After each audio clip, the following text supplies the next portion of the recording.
Hello दोस्तों, स्वागत है आपका संकल्प ISPCS में। आइए देखते हैं सेट नंबर 8 का क्वेश्चन। सेट नंबर 8 में है पहला क्वेश्चन कि प्राचीन नालंदा विश्वविद्यालय को किस वर्ष विरासत स्थल में की सूची में शामिल किया गया? तो 2016 में। और महादेव बोधि टेम्पल को कब? तो 2002 में। निम्नलिखित नदियों में से कौन सी नदी हिमालय क्षेत्र से नहीं निकलती है? तो सकरी नदी हिमालय क्षेत्र से नहीं निकलती है। किस स्थान से गंगा नदी का समतल भूमि पर बहना प्रारंभ हो जाता है? तो हरिद्वार से। दिए के विकल्पों में किस जिले में पुरानी जलोढ़ मिट्टी की सर्वाधिक बहुलता पाई जाती है? तो गया में। बिहार की जलवायु के अंतर्गत कौन सा ऋतु प्रचलित है? तो शीत ऋतु, वर्षा ऋतु इसमें उपयुक्त में से अधिक होगा। सतधारा या सतघरवा कुंड कहाँ है? तो राजगीर में। भारत तथा नेपाल सरकार की सहमति से कोसी नदी परियोजना कब शुरू की? तो 1954 में जवाहरलाल नेहरू ने शुरू किया था। भीम बांध वन्य अभ्यारण्य कहाँ पर है? तो मुंगेर में।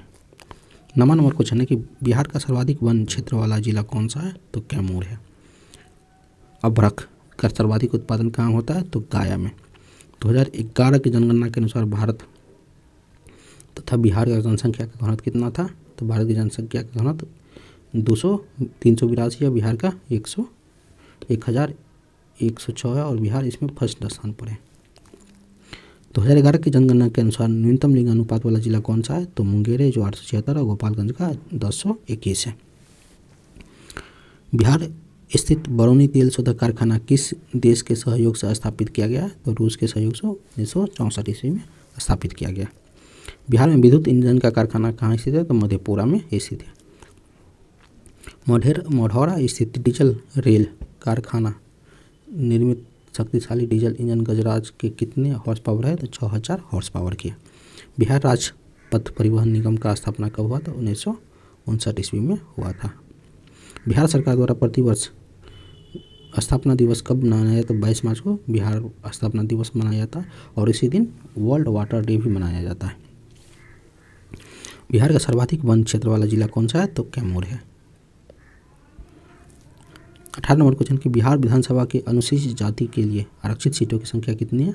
तो आरक्षित सीटों की संख्या 2 है और SC के लिए 38 है। और टोटल कितना सीट है? तो 243 सीट है बिहार विधानसभा में। भारतीय संविधान के किस अनुच्छेद के अंतर्गत विधानसभा के सदस्य बनने हेतु 25 वर्ष की न्यूनतम आयु सीमा तय की गई है? तो अनुच्छेद 173 के अंतर्गत। राज्यपाल की विधायी की शक्ति शामिल है? तो उपयुक्त में से एक से अधिक होगा। अध्यादेश, सत्र सभान, संयुक्त अधिवेशन के आहूत करना और विधेयक पर हस्ताक्षर करना। बिहार की पहली महिला मुख्यमंत्री कौन है? तो राबड़ी देवी। और राबड़ी देवी कितना 3 टाइम मुख्यमंत्री बनी है। राज्य स्थित सचिवालय का मुख्य कार्य क्या है? तो नीति निर्धारण, विधान नियमावली गठन, बजट नियंत्रण, विभागीय मंत्री की सहायता। और स्टैब्लिश कब हुआ था? तो 1912 ईस्वी में। पंचायत में अनुसूचित जनजाति के आरक्षण का व्यवस्था कौन सा अनुच्छेद में? तो अनुच्छेद 243D में। लोकसेवा आयोग के सदस्य के निम्न में से कौन सा हटा सकता है? तो राष्ट्रपति हटा सकता है राज्य लोकसेवा को। किस वर्ष उर्दू बिहार का दूसरा राजकोषीय भाषा बना था? तो 1984 में।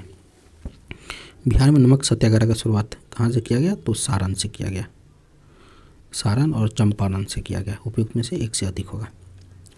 किस क्षेत्र में राहुल सांकृत्यायन 1920 में असहयोग आंदोलन में सक्रिय थे? तो छपरा में थे। बिहार के किस जिले के लोग चौकीदारी कर न देना बंद कर दिया था? तो सारण बेतिया के लोग। उपयुक्त में सभी कब? तो सिविल डिसओबीडियंट के टाइम में।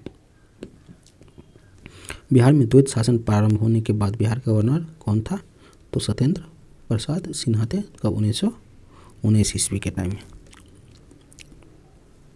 1937 में बिहार विधानसभा का चुनाव के फलस्वरूप सरकार के गठन के समय बिहार के राज्यपाल कौन थे? तो MG हाईलाइट थे। बिहार के व्यक्तिगत सत्याग्रह के दूसरे सत्याग्रही अनुग्रह नारायण सिंह थे और पहला श्री कृष्ण सिंह थे। भारत छोड़ो आंदोलन के समय 11 अगस्त 1942 को पटना सचिवालय गोलीकांड में मरने वाले छात्रों की संख्या कितना था? तो 7 थे। किस आंदोलन के समय बिहार का आज़ाद रास्ता का सक्रिय था? तो भारत छोड़ो आंदोलन के समय। निम्न में से किससे बिहार छात्र परिषद का गठन किया गया? तो राजेंद्र प्रसाद ने बिहार छात्र परिषद का गठन किया गया। गोहत्या रोकने के लिए बिहार ने गो रक्षणी सभा का स्थापना कब की? तो 1893 ईस्वी में। बिहार में नोनिया विद्रोह कब हुआ? तो 1770 से 1800 ईस्वी तक। बिहार में कौन सा क्षेत्र फ्रांसीसी व्यापारिक केंद्र था? तो चंद्रनगर, जो भागलपुर में है। किसके सूबेदार काल में अंग्रेजी यात्री बर्नियर पटना आए थे? तो उस समय औरंगजेब और लश्कर खां थे।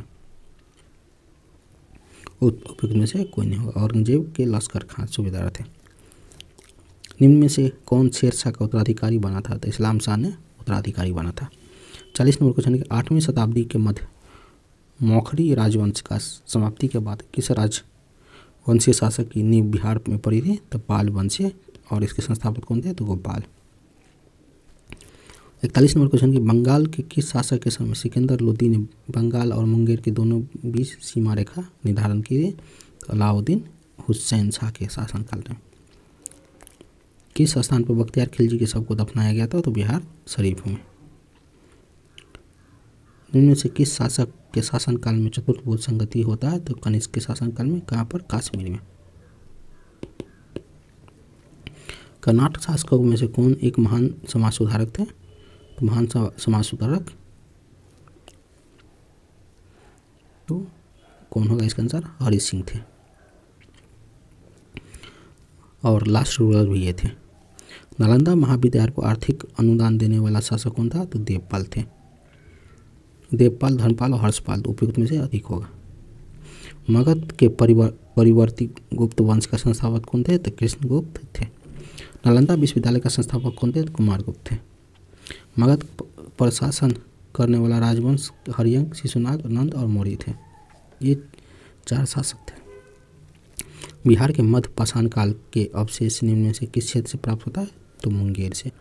अंग और मगध महाजनपद का उल्लेख किस वेद में है? तो अथर्ववेद में। ये था सेट नंबर 8 का क्वेश्चन। आप लोग पूरा सेट को एक बार देख लीजिएगा। धन्यवाद।